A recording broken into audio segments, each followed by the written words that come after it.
So hello people, this is the channel CTV, and in this video we are going to solve the questions. We are going to do the questions of AS29. तो आपके पास AS29 के notes रखे होंगे, तो notes नहीं रखे होंगे तो टेलीग्राम के थ्रू मैं प्रोवाइड कर दूंगा, पर ऑब्वियस एज नोट्स होंगे ही आपके पास। तो हम जो है डायरेक्ट क्वेश्चन करते हैं। आपको वो क्वेश्चन को अपने नोट्स में जो भी चीज़ें लिखी हुई है और जो भी क्वेश्चन करते टाइम उसको सॉल्व करने के लिए जो भी प्रोविज़न के नाम लिए जाएंगे, जो भी बातें बोली जाएगी, उसको आपको अपने नोट्स से सिंक करना है। कोई सी चीज़ अगर नोट्स में नहीं हो तो आपको नोट्स में ऐड ऑन करना है, ठीक है।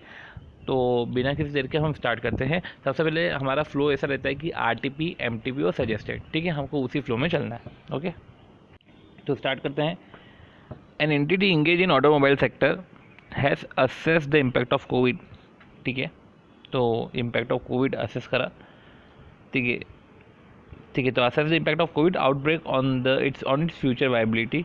Senior management has identified the need of restructuring some of its business activity, ठीक है। तो रीस्ट्रक्चरिंग कर रहे हैं and retrenching its employees in many areas. Senior management ने एक प्लान ड्रॉ करा for the consideration of board of director in the meeting, जो शेड्यूल हुई थी मई 20 में, which is subsequent to reporting date of the current financial year 31 March 2020. Can the entity recognize provision for the restructuring cost in the financial statement? सी, मैं वापस पढ़ता हूँ इसको। Entity जो इंगेज है ऑटोमोबाइल सेक्टर में has assess the impact of covid outbreak on its future viability. उन्होंने assess करा बाकायदा कोविड-19 का outbreak.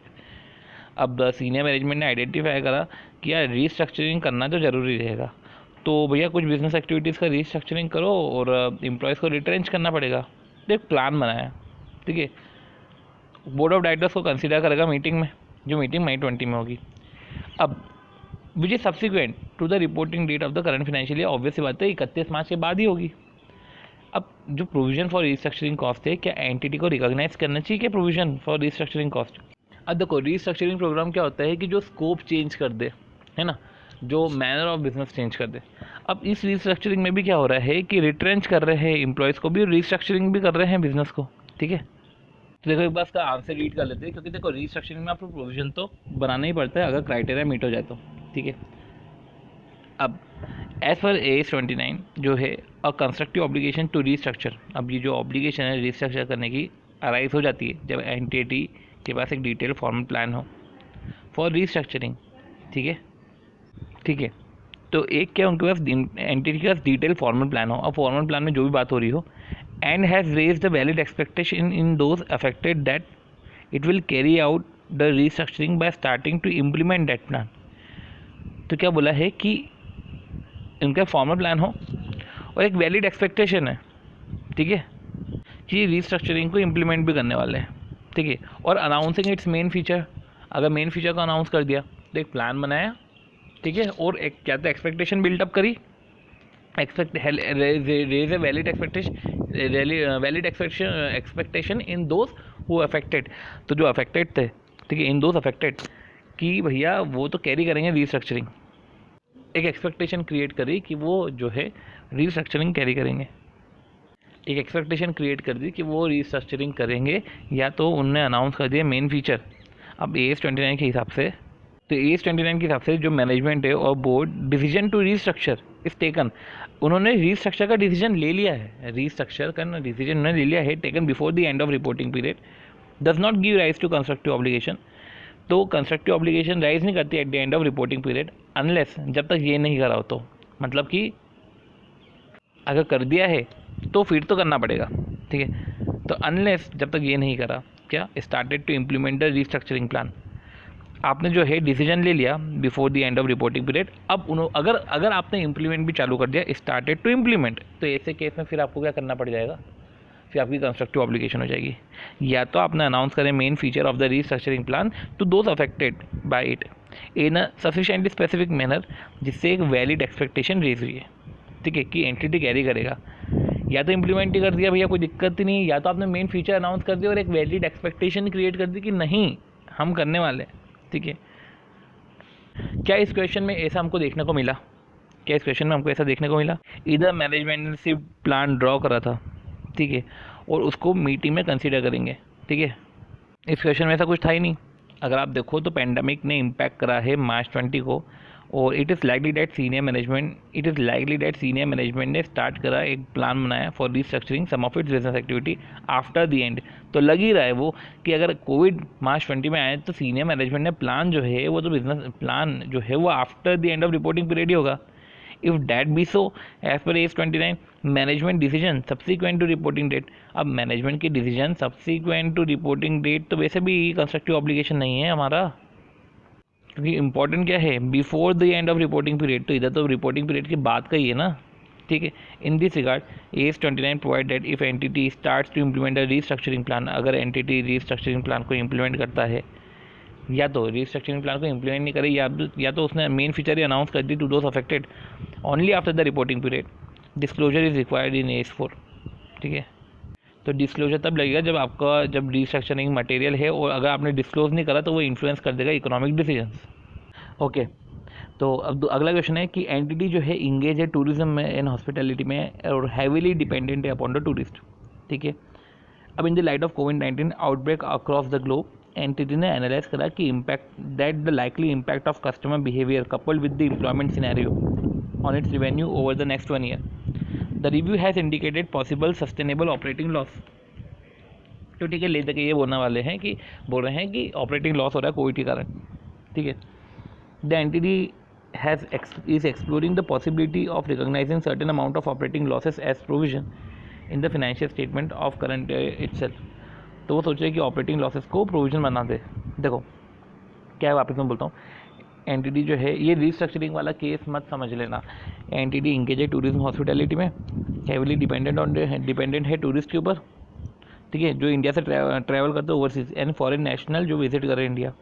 In the light of COVID-19 outbreak across the globe, the entity has analyzed the likely impact of customer behavior coupled with employment scenario on its revenue over the next 1 year। The revenue पे affect कर रहा है। The review has indicated possible sustainable operating losses, ठीक है। जो उन्होंने review करा और रिव्यू करके उनको लग रहा है कि एक पॉसिबल सस्टेनेबल ऑपरेटिंग लॉसेस तो है, वो कंडीशन भी बैलेंस शीट डेट पे तो एग्जिस्ट करती थी, ठीक है, during the next financial year, मतलब कि पॉसिबल जो है सस्टेनेबल ऑपरेटिंग लॉसेस होगा during the next financial year. तो भाई प्रेजेंट ऑब्लिगेशन एक मान लेते हैं, प्रेजेंट ऑब्लिगेशन का मतलब होता है कि भैया ऑब्लिगेशन होने के चांसेस 50% या उससे ज़्यादा है। तो प्रेजेंट ऑब्लिगेशन, ठीक है, arising from the past event क्या है आपका, कोविड, ठीक है। तो ये प्रोविजन तो बना सकते हो आप। और अपन ने पढ़ा था कि प्रेजेंट ऑब्लिगेशन अराइज हो रही है पास्ट इवेंट से, तुम्हारे पास्ट इवेंट से प्रेजेंट ऑब्लिगेशन अराइज हो रही है। और बात ये भी है कि उस ऑब्लिगेशन को सेटलमेंट करने का कोई अल्टरनेटिव नहीं है, उसको सेटल ही करना पड़ेगा बाय आउटफ्लो ऑफ रिसोर्सेज का आउटफ्लो तो होगा ही होगा। तो देखो प्रेजेंट ऑब्लिगेशन है, पास्ट इवेंट से है, अब सेटलमेंट के लिए जो है outflow of entity of resources होगा। तो outflow from entity of resources जो इम्पोर्टिंग करे इकोनॉमिक बेनिफिट, तो प्रोविजन तो रिक्वायर्ड है ओनली जब प्रेजेंट ऑब्लिगेशन हो, ठीक है, आउटफ्लो ऑफ रिसोर्सेज हो, ठीक है, प्रेजेंट ऑब्लिगेशन हो, पास्ट इवेंट से और आउटफ्लो ऑफ रिसोर्सेज हो, इम्पोर्टिंग इकोनॉमिक बेनिफिट और सेटल करने के लिए आपको आउटफ्लो ऑफ रिसोर्सेज होगा। आपको अमाउंट पता हो, देखो present obligation arise from the past event से आपको ऑब्लिगेशन पता है और आपको पता है कि सेटलमेंट करने के लिए आउटफ्लो ऑफ रिसोर्सेज होंगे, आपको पता है तो बाकायदा प्रोविजन बना दो, नहीं भी पता हो तो एक रिलायबल एस्टिमेट से प्रोविजन बना दो। तो क्या बोला है, a reliable estimate can be made of the amount of obligation, however it has been specifically provided in AS 29 that provision for future operating losses। Okay, ये स्पेसिफिकली AS 29 में बोला है कि provision for future operating losses shall not recognise since the same does not meet the definition of liability and also conditions set out for recognising provisions. तो future operating losses ये बाद में होंगे operating losses, ठीक है, ये liability की condition को, ठीक है, तो it does not meet the definition liability and also condition set out for recognising provision. ना तो लाइबिलिटी की डेफिनेशन को मीट कर रहे हैं, ना तो प्रोविजन की उसको मीट कर रहे हैं, डेफिनेशन को मीट कर रहे हैं, ठीक है। Okay, so future operating losses जो है, जो हमारे रेगुलर, जो हमारा जो नॉर्मल जिस तरीके से हम सोचते हैं वैसा हमको नहीं सोचना है, फ्यूचर ऑपरेटिंग लॉसेस पे नहीं बनता है। ये तो मुझे भी क्वेश्चन पढ़ते हुए लगा कि फ्यूचर ऑपरेटिंग लॉसेस रहेगा, पर नहीं, वो ना तो वो क्राइटेरिया सेटिस्फाई कर रही है लाइबिलिटी का, ना तो वो क्राइटेरिया सेटिस्फाई कर रही है जो है अपना प्रोविजन का। देखो लिखा हुआ था, do not meet the criteria of liability, do not meet the, ठीक है, and also condition set out for recognising provision. Okay, अब कंपनी इनकॉर्पोरेट हुई सेक्शन 8 में, और मेन ऑब्जेक्टिव क्या है कि एक trade fair, main objective to promote the trade by organizing trade fair. अब company was organizing trade fair, ठीक है, और it decided to charge 5% contingency charges for participant on the income receive from them by the company, ठीक है, तो 5% हमको देना। 5% contingency charges are levied separately in invoice. अब contingency charges in respect of fair organise by the company itself are inbuilt in the space rent. देखो अब क्या बोल दिया इनने, कंपनी सेक्शन 8 की है, ठीक है, मेन ऑब्जेक्टिव क्या है कि प्रमोट करना ट्रेड को, ठीक है, एक ट्रेड फेयर बना के, ठीक है, ट्रेड फेयर करके ऑर्गेनाइज करके। अब उन्होंने डिसाइड किया 5% कंटिजेंसी चार्जेस चार्ज करते हैं, ठीक है, तो ये 5% कंटिजेंसी चार्ज जो है वो income receive from them by the company. तो इनकम रिसीव फ्रॉम देम जो पार्टिसिपेंट है, तो उनसे जब इनकम रिसीव होगी कंपनी को, 5% कंटिजेंसी चार्जेस उस पर लगाएंगे। अब इन केस फेयर जो है अगर ऑर्गेनाइज करती आउटसाइड एजेंसीज, अगर एजेंसीज ऑर्गेनाइज करती तो ये 5% कंटिजेंसी चार्जेस जो है वो सेपरेटली इनवॉइस में दिखता। The contingency charges in respect of fair organise by company itself, company ने खुद नहीं ऑर्गेनाइज किया है, are inbuilt in the space rent charge from the participant. तो ये जो बोल रहे हैं ना इनकम रिसीव होगा कंपनी से, तो इनकम का आएगा स्पेस रेंट के तहत जो इनकम रिसीव हो रही है, तो itself are inbuilt in the space rent charge by the participant. The intention to levy charges is meet any unforeseen liability which may arise in future, ठीक है। अब पास्ट इवेंट तो कुछ हुए नहीं है, तो पर अनफॉर्सिन लाइबिलिटी को मीट करने के लिए which may arise in future the instances of such unforeseen liability could be on account of injury, visitor, कलॉस, टेररिस्ट अटैक, जो भी है third party liability. Chances of occurrence of this event is high because बहुत सारा crowd visit करता है fair में, ठीक है। A decision to levy 5% contingency charge was based on the assessment only. Actual liability on this account cannot be estimated. तो आप actual liability तो एस्टिमेट नहीं कर सकते, आप जो 5% कंटिजेंसी चार्जेस इसलिए आपने लगा लिया, ठीक है। अब देखो क्या बोला है, the following accounting treatment and disclosure were made by the company in its financial statement. तो अकाउंटिंग ट्रीटमेंट है ऐसा, एंड डिस्क्लोजर, तो ये अकाउंटिंग ट्रीटमेंट है, and disclosure was made by the company. तो अकाउंटिंग ट्रीटमेंट डिस्क्लोजर जो company ने कराया, सबसे पहले 5% contingency charges treated as income and matching provision for the same is also been made in accounts. तो 5% कंटिजेंसी चार्जेस जो है आर ट्रीटेड एज इनकम, क्योंकि आपने वो चार्ज किया, ठीक है, and matching provision for the same is also made in accounts, और आपने उसका प्रोविजन भी बना लिया, ठीक है। अब तो हमको ये देखना है सबसे पहले कि ये प्रोविजन का क्राइटेरिया को फुलफिल करता है कि भी नहीं करता है, ठीक है, 1 सेकेंड, हाँ। और फिर a suitable disclosure to this effect is also made in notes forming part of account. और ये बाकायदा आपने सुटेबल डिस्क्लोजर भी दिया है, तो whether the creation of provision for contingencies, क्या सही है। देखो ऐसा तो कुछ नहीं है कि इसमें जो है पास्ट इवेंट हुआ हो।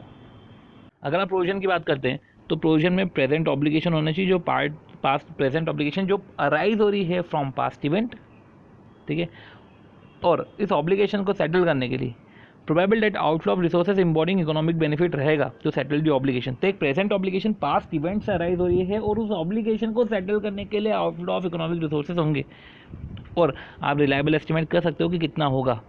अगर ये कंडीशंस मीट नहीं हो रही है तो कोई प्रोविजन नहीं बनेगा।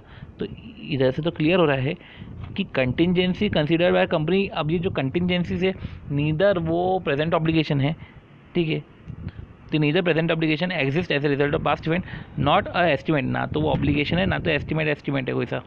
तो ना तो वो प्रेजेंट ऑब्लिगेशन है कि पास्ट इवेंट से तुम्हारी कुछ प्रेजेंट ऑब्लिगेशन हो रही है, ना तो कोई ऐसा रिलायबल एस्टिमेट है can be made of the amount of the obligation, accordingly provision तो नहीं बनेगा, ठीक है। अब क्या करेंगे, अगर आपने प्रोविजन बना के रखा है तो, ठीक है, अगर ऑलरेडी क्रिएटेड है तो उसका रिवर्स करोगे। प्रोविजन क्या है, क्या किया होगा आपने, प्रोविजन की अगर अपन बात करें, ये प्रोविजन आपने पर्टिकुलर बनाया होगा ना, तो इसको आप रिजर्व में ट्रीट कर लो, रिजर्व में डाल दो, ये रिजर्व हो जाएगा। तो अपन इससे जो है मई 20 के भी क्वेश्चन हमने देख लिए, राइट, ओके। चलो, अजायरा company has at its financial year ended 31 March 15 lawsuit थे आउटस्टैंडिंग, 15 लॉसूट आउटस्टैंडिंग थे, none of which has been settled by the time, कोई भी सेटल नहीं हुआ, none of which has been settled, ठीक है। अब director have estimated the possible outcome, क्या पहले 10 केस में ना विन की चांसेस 60 है, और जो है लॉस भी होगा तो लो डैमेज रहेगा, लॉस होगा तो हाई डैमेज रहेगा। रिमेनिंग 5 में विन के चांसेस है, लॉस भी होगा तो लो डैमेज और लॉस में हाई डैमेज, और ये अमाउंट बता के रखा है, ठीक है। अब director believe date outcome of each case is independent, ये जो आउटकम है ना हर एक केस का इंडिपेंडेंट है, ठीक है।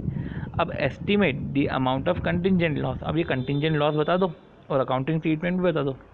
ये जो अमाउंट ऑफ लॉस है ये amount of loss after adjustment नहीं है, क्योंकि अगर आफ्टर एडजस्टमेंट रहेगा तो इस प्रोविजन का कोई काम नहीं, इस प्रोबेबिलिटी का कोई यूज़ नहीं होगा। तो आप इसको हमेशा जो है इसको 0.3 से मल्टीप्लाई करो, इसको 0.1 से मल्टीप्लाई करो और इस तरीके से जो है आप हर एक केस का निकालो।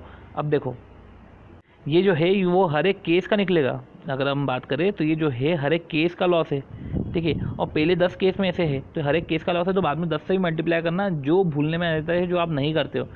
फिर अगले 5 केस में भी ऐसा ही है कि आपको जो है केसेस से मल्टीप्लाई करना है, 5 से मल्टीप्लाई करना है। इसमें इंपॉर्टेंट पॉइंट हमको ये समझना है कि इधर अगर आप देखो तो प्रोबेबिलिटी जो है रिमेनिंग 5 केसेस में लूज़ करने की 50% है, तो भाई लूज़ करने की 50% है प्रोबेबिलिटी, ठीक। तो ऐसा बोल रहे हैं कि देखो विन करने की चांसेस अगर 50% से ज़्यादा है और लूज़ करने के कम है, तो ऐसे केस में आप प्रोविजन क्यों बनाओगे, ठीक है, आप कंटिजेंट लायबिलिटी बना दो। अब इसमें इंपॉर्टेंट ये समझना कि अगर विन का केस भी 50% है तो भी मानो कि आपको जो है प्रोविजन बनाने की ज़रूरत नहीं है। मतलब कंटिजेंट लायबिलिटी तब आती है, जो है कंटिजेंट लायबिलिटी कब आती है, जब लूज़ के चांसेस 50% या 50% से कम हो, ठीक है।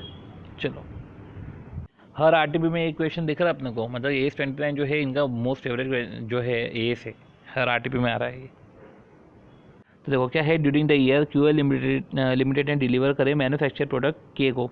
अब प्रोडक्ट फॉल्टी निकल गए एंड और 1 अक्टूबर 18 कस्टमर ने एक लीगल एक्शन ले लिया against the company claiming damages in respect of losses due to supplier of faulty product.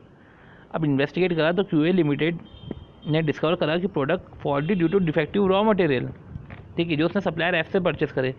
Therefore 1 दिसंबर को कंपनी ने लीगल एक्शन ले लिया एफ के अगेंस्ट में, ठीक है, वो क्लेम करा डैमेजेस।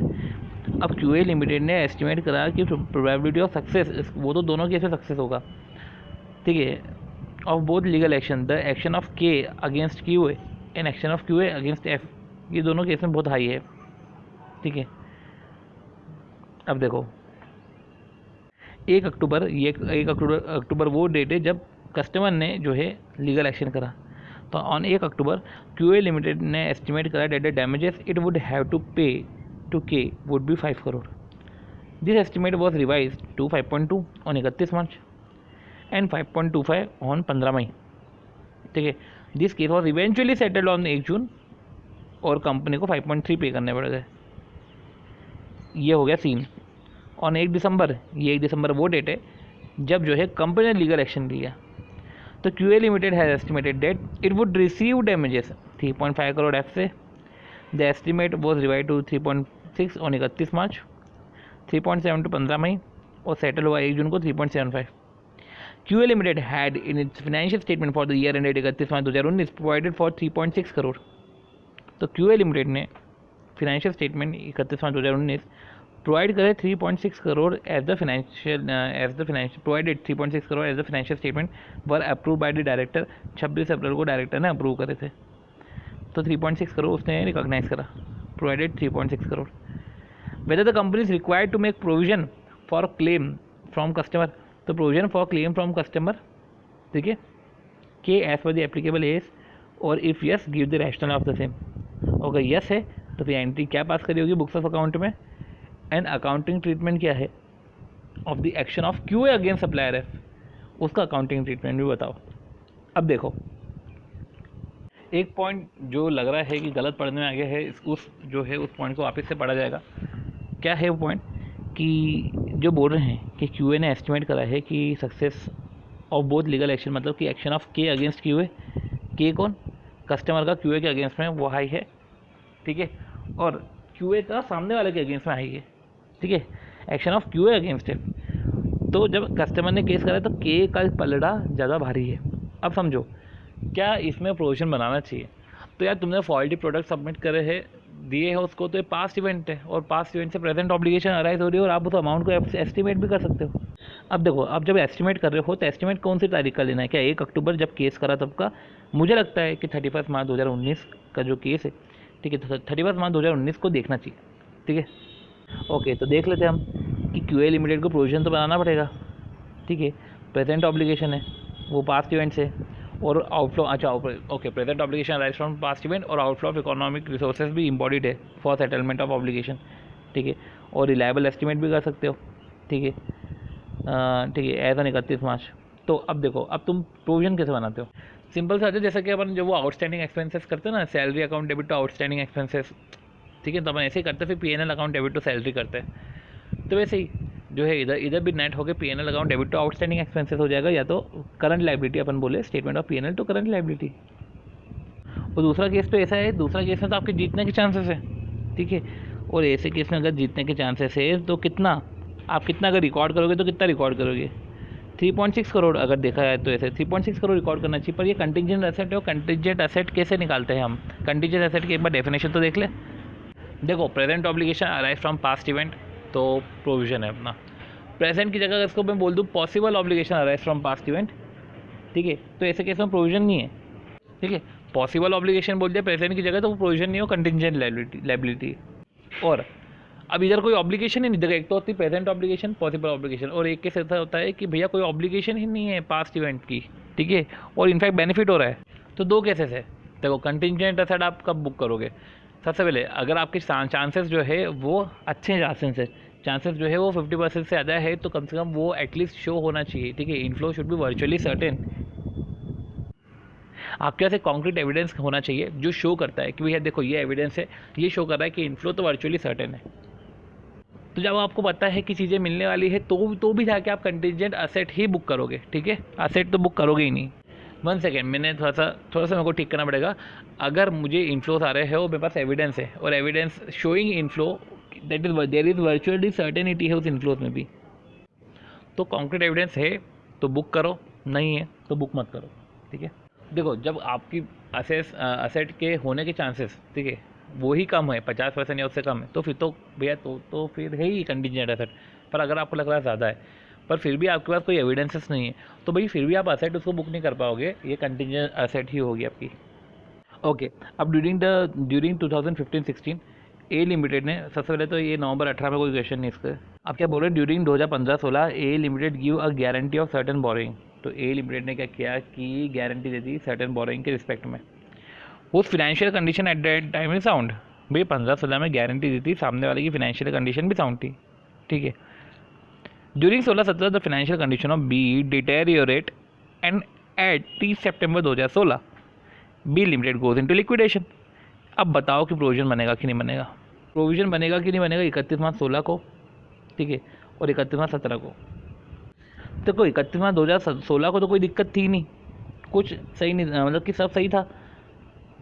अब 31 मार्च 17 को ही जो हुआ है, सीन हुआ है ऐसा, और पास्ट इवेंट तो देखो समझना ये पड़ेगा कि 31 मार्च 2016 को आपका पास्ट इवेंट ये था कि आपने जो है गारंटी दे के रखी है, पर प्रेजेंट ऑब्लिगेशन है क्या, ठीक है, प्रेजेंट ऑब्लिगेशन है क्या, और उसके होने के चांसेस दिख रहे हैं आपको 50% से ज़्यादा। बैलेंस शीट डेट पे कोई उसको आपको ऑब्लिगेशन दिख रही है कि 50% से ज़्यादा, कुछ ऐसा दिख रहा है, तो द ऑब्लिगेटिंग इवेंट माना पास्ट इवेंट है, तो किससे एक ऑब्लिगेशन राइट होता है, पर एक ऑब्लिगेशन, ठीक है, इससे पास्ट इवेंट से एक ऑब्लिगेशन राइट होता है, पर आउटफ्लो ऑफ रिसोर्सेज नहीं होंगे उसमें, क्योंकि आउटफ्लो ऑफ रिसोर्सेज जो है वो नहीं है, ठीक है।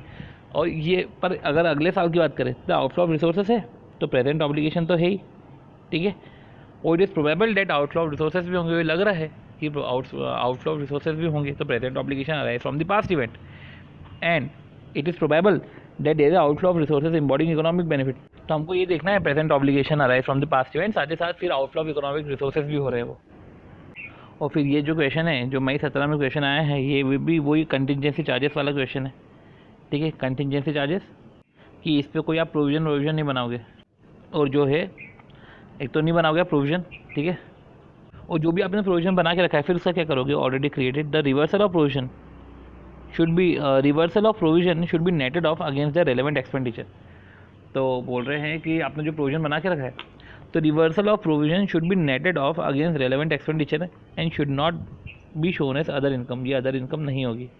तो देखो, सबसे पहले तो आपने प्रोविजन बना के रखा, मतलब आपका खर्चा, आप उसको रिवर्स करो, मतलब आपकी इनकम, उस इनकम से जो है वो आपका रिवर्स करो, तो उसकी आपकी इनकम हुई ना, उसकी इनकम में से आप जो है रेलेवेंट एक्सपेंडिचर नेट ऑफ करो, पर ये अदर इनकम जैसे शो नहीं होगा। और आप जो रिवर्स कर रहे हो, मतलब आपकी जो इनकम हो रही है रिवर्सल आपके करंट ईयर के एक्सपेंडिचर से ज़्यादा है, ठीक है, आप रिवर्सल कर रहे हो और जो है रिवर्सल में जो आपका रिवर्सल है वो करंट ईयर के एक्सपेंडिचर से ज़्यादा है, तो फिर आप ऐसे केस में जो है अदर इनकम शो करो। ठीक है, इसमें जो दिखा हुआ है वो जो है अपना नवंबर 20 की आरटीपी में जो मई 20 की आरटीपी में जो था क्वेश्चन, उससे आंसर थोड़ा सा डिफर कर रहा है। जिसमें क्या बोल रहे हैं कि जब प्रोविजन का प्रोविजन को हम रिजर्व मान लेंगे, ऐसा अपन ने समझा था। इसको थोड़ा सा डिटेल करके रखा हुआ है कि अगर आप प्रोविजन को रिवर्स करते हो तो करंट ईयर में एक्सपेंडिचर तो कभी कुछ हुए होंगे ना, तो उसको आप सेट ऑफ करो। ठीक है, तो प्रोविजन हो सकता है आपका कम भी पड़ जाए, एक्सपेंडिचर ज़्यादा हो जाए। ठीक है, पर अगर प्रोविजन ज़्यादा है, ठीक है, तो अगर आपका रिवर्सल, वापस मैं बोलता हूँ, रिवर्सल आपका एक्सपेंडिचर से कम है तो ऑब्वियसली बात है एक्सपेंडिचर बुक हो जाएगा। रिवर्सल अगर आपका एक्सपेंडिचर से ज़्यादा है तो रिवर्सल मतलब कि प्रोविजन का रिवर्सल मतलब इनकम, प्रोविजन का रिवर्सल मतलब इनकम। तो रिवर्सल अगर ज़्यादा है एक्सपेंडिचर के तो फिर आप उसको अदर इनकम में बता दोगे, और अगर प्रोविजन प्रायर पीरियड से रिलेटेड है तो ऑब्वियसली बात है फिर इसको आप पीपीआई बताओगे, क्योंकि आपको प्रोविजन नहीं बनाना था और आपने बना दिया। ठीक है, और सेपरेट नोट भी जाएगा, सेपरेट डिस्क्लोजर भी जाएगा। ठीक है, should be given for the reversal, कि आप ये जो प्रोविजन कर रहे हो ना, रिवर्स कर रहे हो, नोट्स टू अकाउंट में आप सेपरेट डिस्क्लोज करोगे। And reference of note should be given in the line item in the specific line item of expenditure. तो आपको बकायदा एक रेफरेंस नोट भी देना पड़ेगा। ठीक है, अब reference of note should be given in the specific line item of expenditure. तो वापस मैं बोल देता हूँ कि आपको करना क्या क्या रहेगा। एक तो रिवर्सल वाली अपन ने सारी बात कर दी, अब इसका आपको नोट डालना पड़ेगा। ठीक है, और रिवर्सल का नोट डालना ही पड़ेगा, note to account. And reference of note should be given, ये जो आप नोट दे रहे हो should be given in specific line item of expenditure. ठीक है, तो क्या बोला है कि आपको जो है एक सेपरेट जो है नोट देना पड़ेगा। And reference should be given in specific line item of expenditure. ठीक है, और रेफरेंस आप दोगे तो reference should be given in specific line item of expenditure, कि देखो यार ये लाइन ऑफ एक्सपेंडिचर था आपका, और ये लाइन ऑफ एक्सपेंडिचर में ही जो है आपका ये इसका ये इस रिस्पेक्ट में ये रिविजन ये रिवर्सल हुआ है कि इस एक्सपेंडिचर के लिए हमने प्रोविजन बनाया था, अब उसका हमारा जो है रिवर्सल हो रहा है। ओके, अब देखो AS 29 और इंडेस 37 के बीच में जो है एक डिफरेंसेस भी है, तो उस डिफरेंस पे भी क्वेश्चन आया हुआ है। ठीक है, तो सर्टन डिफरेंसेस है, उसको अपन एक बार कैटर कर लेते हैं। Right, okay. Ind AS unlike AS 29, Ind AS 27 तो बोलता है कि जब provision in respect of constructive obligation भी बन जाता है, कंस्ट्रक्टिव ऑब्लिगेशन में भी प्रोविजन आपका बन जाएगा। तो कंस्ट्रक्टिव ऑब्लिगेशन में आपका प्रोविजन बन जाएगा, बट जो अपना AS 29 है वो तो नॉर्मल बिजनेस प्रैक्टिसेस के हिसाब से प्रोविजन को देखता है। डेफिनेशन जो प्रोविजन की और ऑब्लिगेटिंग इवेंट की है वो रिवाइज्ड है इंडेस 37 में। ठीक है, और नई चीज़ डेफिनेशन ऑफ प्रोविजन और ऑब्लिगेटिंग इवेंट जो है इंडेस 37 में रिवाइज्ड है। इनफैक्ट लीगल ऑब्लिगेशन और कंस्ट्रक्टिव ऑब्लिगेशन भी इंसर्ट हुआ है इंडेस 37 में। रीस्ट्रक्चरिंग की प्रोविजंस, ठीक है, रीस्ट्रक्चरिंग की प्रोविजन भी रिवाइज हुए हैं इंडेस 37 में। मतलब कि रिविजन क्या क्या हुआ है, देखो एक तो जो है प्रोविजन, ऑब्लिगेटिंग इवेंट और रीस्ट्रक्चरिंग प्रोविजन। तो देखो क्या क्या डेफिनेशन में रिवीजन है, एक तो प्रोविजन, ऑब्लिगेटिंग इवेंट, इसमें तो रिवीजन है। ठीक है, इनफैक्ट रीस्ट्रक्चर के प्रोविजन में भी रिवीजन है। तो मैं एक बार वापस बोल देता हूँ। सबसे पहले तो इंडेस 37 में तो provision, legal obligation, provision, in fact obligating event. ठीक है, तो प्रोविजन, ऑब्लिगेटिंग इवेंट और साथ ही साथ जो है अपना जो रीस्ट्रक्चरिंग के प्रोविजन है, इसमें तो डेफिनेशन में तो अमेंडमेंट हुआ है, रिवाइज हुआ है। बाकी लीगल ऑब्लिगेशन, कंस्ट्रक्टिव ऑब्लिगेशन नई चीज़ आई है। ठीक है, हैव बीन इंसर्टेड। ठीक है, और साथ ही साथ जो अपनी बात हो रही थी कंस्ट्रक्टिव ऑब्लिगेशन की, उधर इधर प्रोविजन बन जाएगा, पर AS 29 में तो नहीं बनेगा। फिर डिस्काउंटिंग प्रोविजन, इधर प्रोविजन की डिस्काउंटिंग होती है, उधर नहीं होती। AS मतलब कि मैं इधर मतलब पहले इंडेस की बात करें, इंडेस में डिस्काउंटिंग होती है और AS में डिस्काउंटिंग नहीं होती। तो एक तो हो गया कंस्ट्रक्टिव ऑब्लिगेशन का, एक हो गया डिस्काउंटिंग का। ठीक है, और फिर आता है डिस्क्लोजर ऑफ कंटिंजेंट एसेट। ये डिस्क्लोजर ऑफ कंटिंजेंट एसेट, तो भाई डिस्क्लोजर ऑफ कंटिंजेंट एसेट इंडेस में only when inflow of benefit, जो इनफ्लोज है वो प्रोबेबल है, और जो है डिस्क्लोजर जो है इनफ्लोज प्रोबेबल है तो फिनेंशियल स्टेटमेंट में डिस्क्लोज कर दो, अदरवाइज तो ठीक है तब जाके आप फिनेंशियल स्टेटमेंट में डिस्क्लोज करोगे। वेयर एज AS 29 ये बोलता है कंटिंजेंट एसेट को तो आप डायरेक्टर्स रिपोर्ट में बताओगे, फिनेंशियल स्टेटमेंट में तो बताओगे ही नहीं। फिर ऑनरस कॉन्ट्रैक्ट की बात करें तो making provision of onerous contract, तो ऑनरस कॉन्ट्रैक्ट का कोई प्रोविजन नहीं होता। ठीक है, ऑनरस कॉन्ट्रैक्ट का कोई प्रोविजन नहीं है। ठीक है, वेयर जो है इंडेस में बोलते हैं कि सेपरेट प्रोविजन बनाओ ऑनरस कॉन्ट्रैक्ट का। ठीक है, सेपरेट प्रोविजन ऑनरस कॉन्ट्रैक्ट का बनाना है। फिर बात आती है कि जो है an entity should recognise any impairment loss that has occurred on the asset dedicated to a contract. जो असेट एक कॉन्ट्रैक्ट को डेडिकेटेड था, तो एंटिटी को इम्पेयरमेंट लॉस तो रिकॉग्नाइज करना चाहिए। Any impairment loss that has occurred on asset जो dedicated to that contract in accordance with Ind AS 36, there is no such specific provision in AS 29। तो impairment loss के respect में, ठीक है, एक तो ऑनर्स कॉन्ट्रैक्ट का सेपरेट प्रोविजन है, ऐसी कोई बात इधर नहीं लिख के रखी थी। फिर असेट डेडिकेटेड है अगर किसी पर्टिकुलर कॉन्ट्रैक्ट में, तो इम्पेयरमेंट लॉस भी जो है कंसीडर करना चाहिए, ये बात AS 29 में नहीं लिखी हुई थी। और वही फ्यूचर ऑपरेटिंग लॉस की बात, तो फ्यूचर ऑपरेटिंग लॉस का इधर तो प्रोविजन नहीं बनता, ठीक है। तो अब क्या लिखा हुआ है कि identifiable future operating loss up to the date of restructuring are not included, ठीक है, ये नहीं बनता। और Ind AS gives an exception to this principle such loss related to onerous contract. तो क्या बोल के रखा है कि identifiable future operating loss up to date of restructuring are not included, ठीक है। Future operating loss up to date of restructuring include नहीं होता। इन days 37 gives an exception to this principle such loss related to onerous contract. तो ये जो बोल रहा है कि जो फ्यूचर ऑपरेटिंग लॉसेस है, जो फ्यूचर ऑपरेटिंग लॉसेस है up to the date of restructuring, ये लॉस जो है रिलेटेड टू ऑनर्स कॉन्ट्रैक्ट है। अब ऑनर्स कॉन्ट्रैक्ट एक बार समझो, सिंस ऑनर्स कॉन्ट्रैक्ट के प्रोविजन इंड AS 37 में दे के रखे हैं, अपने नॉर्मल तो इधर ऑनर्स कॉन्ट्रैक्ट के प्रोविजन नहीं दे के रखे, राइट। तो वो कॉन्ट्रैक्ट जिसमें अनअवॉइडेबल कॉस्ट आपकी ज़्यादा ही है फ्यूचर इकोनॉमिक बेनिफिट से, तो ये ऑनर्स कॉस्ट है, ऑनर्स कॉन्ट्रैक्ट है, सॉरी ऑनर्स कॉन्ट्रैक्ट का प्रोविजन AS 29 में दे के रखा है, जिसमें ऐसा बता के रखा है कि unavoidable expenditure future economic benefit से ज़्यादा है।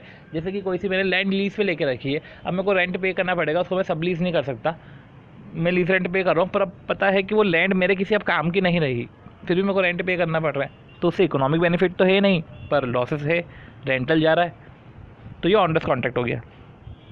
तो ऐसे कैसे आप प्रोविजन कितना का बनाते हो, उस ऑब्लिगेशन को मीट करने के लिए मेरे को कितना कॉस्ट पे करना पड़ेगा, ठीक है। और कल को वो जो ऑब्लिगेशन है उसको मैं कैंसिल करता हूँ, जैसे कि अगर मैं लीज एग्रीमेंट को कैंसिल करा 3 लाख और लीज एग्रीमेंट को फुलफिल करा 4.5 लाख, तो जो भी लेस है उसका बना दूंगा, ठीक है, क्योंकि मैं लीज का सब लीज तो नहीं कर सकता, ठीक है, सब लीज का अलाउड नहीं है। तो इस केस में मैं देखूंगा क्या इसको मैं कैंसिल करूंगा, 3 लाख का कंपनसेशन पे करना पड़ रहा है, ऑब्लिगेशन को पूरा करूंगा, 4.5 लाख ऑब्लिगेशन को पूरा करने में लग जाएंगे, तो बेटर है कि मैं जो है लोअर का प्रोविजन बना दूं।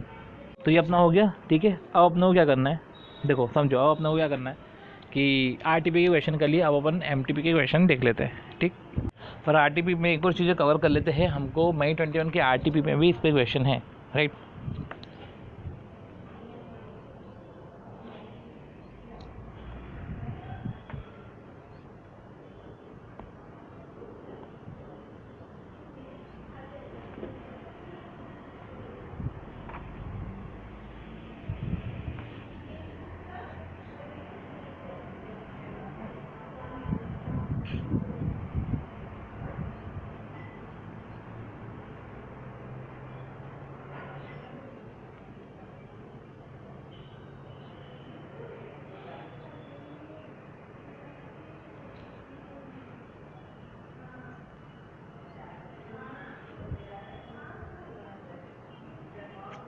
Let's go.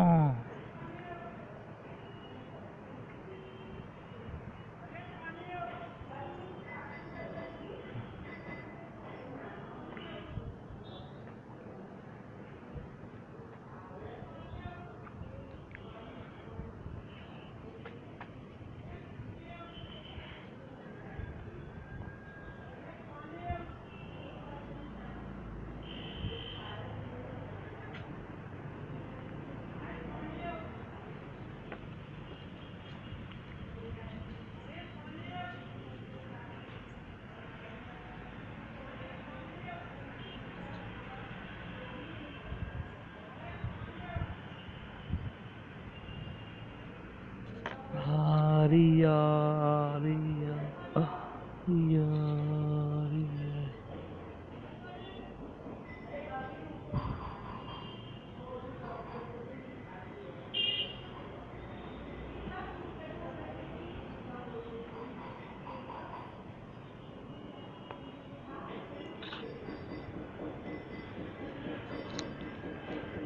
अगले आधे घंटे में अपनी रवानगी हो जाएगी।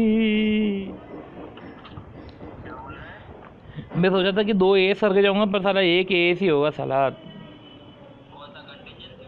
अरे भाई उसमें RTP MTP में क्या क्वेश्चन है रे। अरे हो रहे, मैं तो मैं तो देख रहा हूँ भैया मई 21 तक की सारी MTP RTP सजेस्टेड AS29 में कुछ है। और जो तू प्रोविज़न की बात कर रहा है ना, अपन दोनों के इसमें प्रोविज़न की डेफिनेशन में डिफरेंस है, तो ऐसा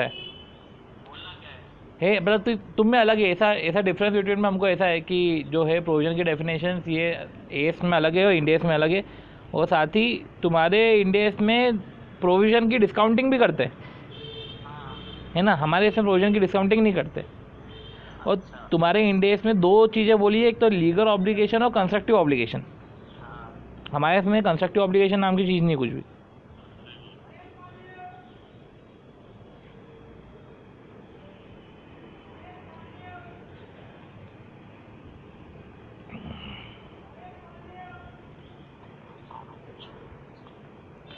तो हम उसमें प्रोविज़न और ऑब्लिगेटिंग इवेंट की डेफिनेशन में भैया अंतर है।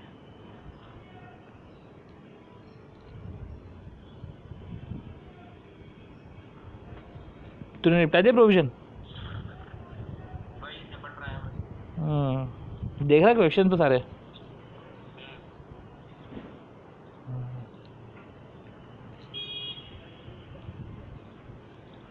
डाउनलोड करो रे इसी माँ का। अभी तो मेरे RTP के क्वेश्चन हुए, अभी MTP सजेस्टेड, अरे रिपीट क्वेश्चन होंगे देखना। अरे मैंने RTP के क्वेश्चन करे सारे वैरायटी वाले थे, तो मेरे को लग रहा है MTP और सजेस्टेड में चीज़ें रिपीट होगी तो चीज़ें बहुत जल्दी बन जाएगा, अदरवाइज तो टाइम लग जाएगा। ओके, सो अगर आप देखें तो ये जो मई 21 की RTP में जो क्वेश्चन है वही 15 लॉ सूट वाला है, जहाँ पे हम जो है कंटिजेंसीज क्रिएट करेंगे, हम कोई प्रोविज़न नहीं बनाएंगे, कंटिजेंट लायबिलिटी है ये, ठीक है। तो इस तरीके से हम कैलकुलेट कर लेंगे। इसमें याद रखना कि जो ये लॉस है, ये लॉस जो है वो प्रोबेबिलिटी से मल्टीप्लाई होगा, हाँ, और ये हर एक केस का है, तब तो वो केस से भी मल्टीप्लाई करना पड़ेगा, ठीक है। तो इसका ही एक बार अपन आंसर फटाफट देख लेते हैं। तो बंदे एक बार देख लेते हैं कि प्रोबेबिलिटी ऑफ विनिंग फर्स्ट 10 वो तो 60% है और 5 का 50% है। इन अदर वर्ड्स प्रोबेबिलिटी जो है लूज़ करने की, पहले केस में 40 है, दूसरे में 50 है। तो जो है प्रोविज़न हम तब बनाते हैं जब लॉस प्रोबेबल हो। तो इधर लॉस प्रोबेबल थोड़ी ना है, 50% के अगर चांसेस है तो कोई लॉस प्रोबेबल नहीं है, ठीक है। ये कंटिजेंसी से तो आप ऐसे कैलकुलेट करोगे, if the loss does not appear to be probable, दिख ही नहीं रहा प्रोबेबल, ठीक है। और लॉस भी प्रोबेबल नहीं है, possibility of outflow of resources भी प्रोबेबल नहीं है, ठीक है। ओके, ठीक है। तो disclosure by way of contingent liability होगा। अब अपन जो है वो MTP के क्वेश्चंस करते हैं, ठीक है। ओके, सो जो है सजेस्टेड में भी सिर्फ 1 जनवरी 21 के पेपर में एक क्वेश्चन आया था, ठीक है। हम इसके बाद देख लेते हैं, राइट। तो Chaos limited is in process of finalizing the account, it seeks advice.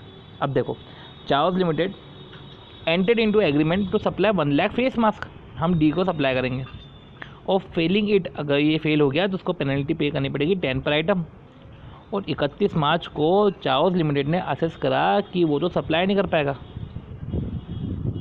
तो अब क्या करें, अब वो सप्लाई नहीं कर पाएगा। पास्ट इवेंट आपका क्या है, एग्रीमेंट, ठीक है। उस एग्रीमेंट के कारण जो है एग्रीमेंट में जो है अब क्या करें, प्रेजेंट ऑब्लिगेशन अराइज हो गई है, आउटफ्लो ऑफ रिसोर्सेज भी होंगे, ठीक है। तो एक ऑब्लिगेशन भी अराइज होगी, तो एक बार चेक कर लेते हैं, ये प्रोविजन बनना चाहिए। तो इधर हमको ये भी समझना पड़ेगा कि ऑन 31 मार्च चाओस लिमिटेड ने असेस करा कि वो सप्लाई नहीं कर पाएगा 30 अप्रैल तक। तो सबसे पहले हमको समझना चाहिए कि there should be present obligation, ठीक है, लीगल हो या कंस्ट्रक्टिव हो, as a result of past event, ठीक है। तो ऑब्लिगेशन प्रेजेंट होनी चाहिए as a result of past event. एक प्रोबेबल है कि आउट ऑफ रिसोर्सेज होगा, ठीक है, टू सेटल द ऑब्लिगेशन, ठीक है। उस ऑब्लिगेशन को सेटल करने के लिए आउट ऑफ रिसोर्सेज होंगे, और वो अमाउंट अगर आप पता कर सकते हो तो अच्छा है, अदरवाइज जो है एक reliable estimate can be made of the amount of the obligation. अगर ये कंडीशन मीट नहीं हुई, if this condition not met, provision हम जो है नहीं बना पाएंगे। इसमें इम्पॉर्टेंट तो ये है कि एक ये जो पर्टिकुलर आंसर है इसमें एक इम्पॉर्टेंट तो ये चीज़ है कि अपन जो बोल रहे थे कि नहीं प्रोविजन बनना चाहिए, प्रेजेंट ऑब्लिगेशन और पास्ट इवेंट और ये सब ये बोल रहे हैं, इनका बोलना तो ये है कि भैया शेड्यूल फॉर डिलीवरी तो 30 अप्रैल को है, और 31 मार्च को जो डिले है नहीं, तो कोई प्रेजेंट ऑब्लिगेशन नहीं है टू पे द पेनल्टी, कोई प्रेजेंट ऑब्लिगेशन नहीं है, ठीक है। और इस टाइप का क्वेश्चन अपन ने जो है उसमें पढ़ा है A7 कंस्ट्रक्शन कॉन्ट्रैक्ट केस में, कि हमने कोई सा कॉन्ट्रैक्ट लिया है और उस कॉन्ट्रैक्ट में लॉसेस जो है ज़्यादा हो गए, तो ऐसे केस में हम लॉस को अभी बुक कर लेंगे। लॉस वाला क्वेश्चन नहीं, हाँ एक तो लॉस वाला था और एक अपना वो पेनल्टी वाला क्वेश्चन था कि पेनल्टी कब बुक करना है। तो इधर बोल रहे कि कोई प्रेजेंट ऑब्लिगेशन है नहीं तो कोई प्रोविजन बनेगा नहीं। तो चलो ये वाला पॉइंट अपने आप में इंपॉर्टेंट है, ठीक है। अगला, चाओस लिमिटेड ने फाइल करा केस 2015 में कॉम्पिटिटर के अगेंस्ट में। It is evident that the lawyer to its lawyer that Chaos limited में लूज द केस। लग रहा है कि केस लूज कर देगा और 3 लाख पे करना पड़ जाएंगे, ठीक है, पर कोई प्रोविज़न ही नहीं बना है। तो जब तुमको अगर लग रहा है तो प्रेजेंट ऑब्लिगेशन तो है, ठीक है, प्रेजेंट ऑब्लिगेशन है। सिर्फ it is evident to the lawyer कि वो लूज़ कर देगा तो प्रेजेंट ऑब्लिगेशन है। तो और आपको जो है प्रेजेंट ऑब्लिगेशन है, पास्ट इवेंट है और आउटफ्लो ऑफ इकोनॉमिक रिसोर्सेज भी होंगे उस ऑब्लिगेशन को सेटल करने के लिए। साथ ही साथ आपको अमाउंट भी पता है, तो जो प्रोविजन की चीज़ें तो सेटिस्फाई हो रही है प्रोविजन की कंडीशन। अब a new regulation has been pass, 2019-20 में एक नया रेगुलेशन पास हुआ बाय द हेल्थ मिनिस्ट्री की फैसिलिटीज़ को अपग्रेड करो, और डेडलाइन जो है गवर्नमेंट ने 31/3/2021 रखी है। और कंपनी एस्टिमेट कर रहा है कि एक्सपेंडिचर 10 लाख का लग जाएगा उस अपग्रेड करने में। तो ये तो देखो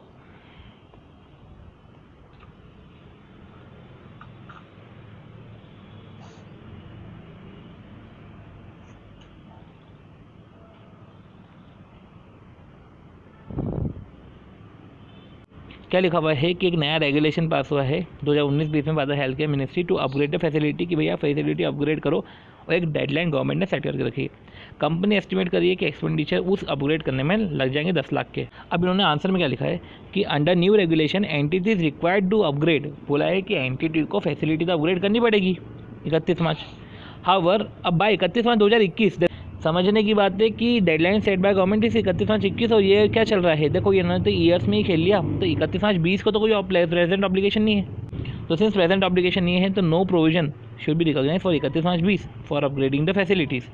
तो ये जो है वो तो खेल गए हैं अपने से, ठीक है, क्योंकि बोल दिया 31 मार्च 21। तो entity is requiring to upgrade its facility by 31 March 2021। However on 31 March 2020 at the end of reporting period there is no obligation, क्योंकि कोई ऑब्लिगेटिंग इवेंट ही नहीं है। तो देखो, अब company give a 1 year warranty for its health care equipment under the contract of sale. Company ने एक 1 साल की वारंटी दी, ठीक है। तो company give a 1 year warranty for its health care equipment under the contract of sale that it will make good any manufacturing defect of repair और replacement जो भी है। तो any manufacturing defect by repair और replacement की manufacturing defect हुआ तो हम उसको रिपेयर कर देंगे, रिप्लेस कर देंगे। अब पास्ट एक्सपीरियंस के हिसाब से it is probable that 1% of such cases जो है and estimated cost of repair 10% of such sales value. ये तो पास्ट एक्सपीरियंस है और कंपनी ने 5 करोड़ की सेल करी है। तो पास्ट एक्सपीरियंस जो है ये एक बेसिस नहीं होता है प्रोविज़न बनाने का, अगर हम बात करें तो, ठीक है। पर देखो द ऑब्लिगेटिंग इवेंट इज़ द, अब देखो इवेंट क्या है, sale of healthcare equipment which give rise to legal obligation. Hence an outflow of resources embodying economic benefit is probable. Hence a provision is recognized for the best estimate under the warranty. 1 second, तो इसमें provision इन्होंने बना दिया है। Okay, तो ये 3 question अपने आप में देखने लायक है। एक बार उसको वापस से पढ़ते हैं। सो जो लास्ट क्वेश्चन है जनवरी का, वो सारे कंसेप्ट आपको क्लियर कर देगा। 3-4 सिचुएशन है। देखो, प्रेजेंट ऑब्लिगेशन, मेरे पास ऑब्लिगेशन है 31 मार्च को, वो पास्ट इवेंट से होनी चाहिए, तो मैं उस साल में जो है प्रोविजन बुक करूँगा। मतलब कि अगर 31 मार्च 20 को अगर प्रेजेंट ऑब्लिगेशन क्रिएट हो रही है और उस दौरान पास्ट इवेंट से हो रही है तो मैं ऐसे केस में ऑब्लिगेशन क्रिएट करूँगा। अब मुझे लग रहा है कि मैं कॉन्ट्रैक्ट की ड्यू डेट मीट नहीं कर पा रहा, तो ये पास्ट इवेंट कहाँ है, ये तो फ्यूचर में अगर मैं मीट नहीं कर पा रहा हूँ उसका मेरे को अभी डर लग रहा है, तो उसका मैं प्रोविजन नहीं बनाऊँगा, क्योंकि अभी कोई प्रेजेंट में ऑब्लिगेशन नहीं है, ठीक है, अभी कोई ऑब्लिगेशन ही नहीं है, ठीक है। तो पास्ट इवेंट ही नहीं हुआ है, वो तो आगे के इवेंट है, ठीक है। पर दूसरा चीज़, अगर इसमें ही दूसरा चीज़, अभी मैंने बोला कि मैं फ्यूचर की डेडलाइन को मीट नहीं कर पाऊँगा, तो इसलिए मेरे को अभी डर लग रहा है, पहला। दूसरा ये है कि मैंने सेल कर दी, अब सेल कर दी, अब मेरे को लग रहा है कि यार मैंने तो सेल कर दी है और मेरे को लग रहा है कि यार इसमें 2% के तो बैड डेप्ट हो जाते हैं, 1% की वारंटी तो हो जाती है, वारंटी लोग क्लेम करते हैं। तो ऐसे केस में मेरा इवेंट क्या है कि मैं सेल कर चुका हूँ, ठीक है, और मेरे पास एक एस्टिमेट में लगाता हूँ, मेरा प्रायर एक्सपीरियंस है कि ऐसा होता है। तो अब ऐसे केस में मैं प्रोविजन बना लूँगा, ठीक है, क्योंकि मेरे को पता है कि 2% ये जो भी मैं कर रहा हूँ प्रायर एक्सपीरियंस के हिसाब से, इसके होने के चांसेस 50% से ज़्यादा ही है, तो एक ऑब्लिगेशन तो है, ठीक है। तो मैं प्रोविजन अभी से बना के रखूँ, पर मैं ड्यू डेट मीट नहीं कर पा रहा हूँ, तो उसके लिए मैं अभी से प्रोविजन नहीं भरूँगा, क्योंकि वो पास्ट इवेंट ही नहीं है। पर अगर मैंने सेल कर दिया है क्रेडिट पे और मेरे को लग रहा है बैड डेप्ट के होने के चांसेस, मैंने सेल कर दिया है, मेरे को लग रहा है वारंटी के होने के चांसेस, तो ये पास्ट इवेंट है, ठीक है।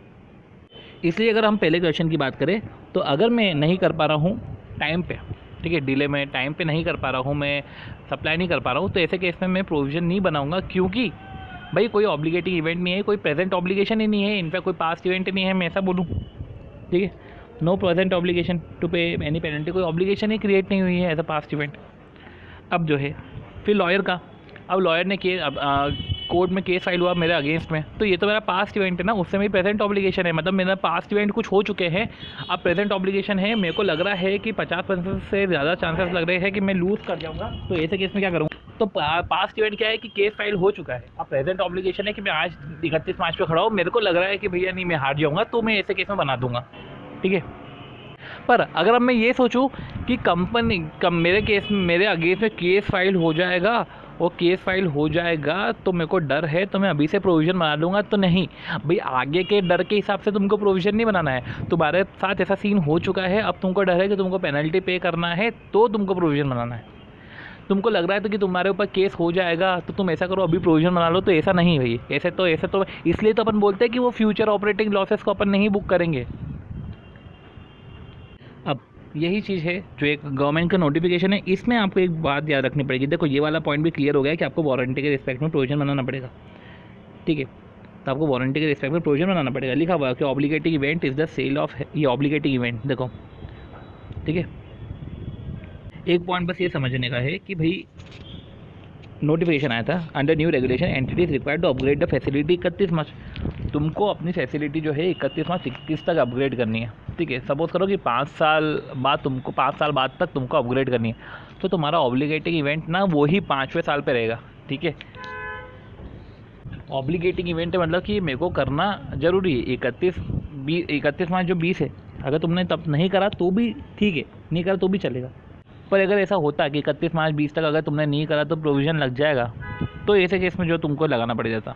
पर अगर हाँ तुमने 31 मार्च 21 पे भी नहीं करा है तो फिर तो तुमको प्रोविज़न करना पड़ जाएगा, क्योंकि अब ये तो पास्ट इवेंट हो गया, past event in the sense की इवेंट हो गया है, ठीक है, उससे तुम्हारी ऑब्लिगेशन अराइज हो चुकी है। फिर वही एक जो क्वेश्चन आया था हेल्थ केयर प्रोडक्ट का कि आपने जो है सेल कर दिया था वारंटी के साथ, तो भैया अगर आपको पता है, ठीक है, लीगल ऑब्लिगेशन अराइज हो जाती है, क्योंकि आपको अगर सामने वाला आया तो आपको वारंटी के लिए, ठीक है, खर्चे आपको लगेंगे।